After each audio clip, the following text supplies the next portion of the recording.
Until that moment, the organization's modus operandi consisted of having the girls separated and not able to communicate with their families, alienated, in constant rivalry among them by implanted lies told by Portillo and Trevi. This to ensure friendships weren't formed and forbid them to talk to each other and as blow whistlers.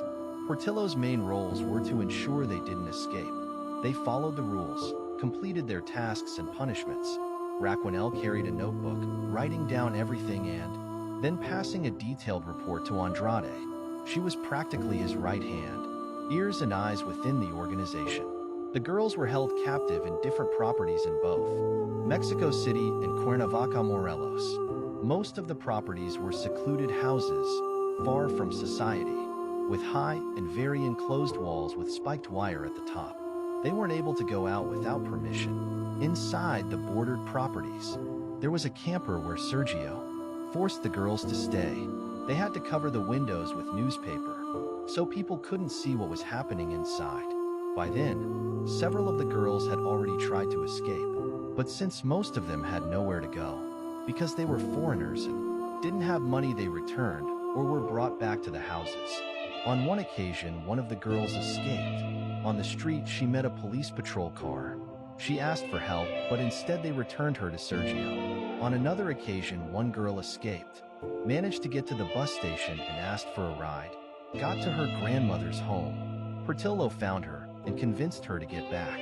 Let's remember that sometimes mental prison is stronger than physical one. This attempts resulted beatings and captivity for a long time. As part of the victim's daily life consisted not eating, no drinking water, and no restroom unless Sergio gave them permission. Or many times he would make them eat until they vomited.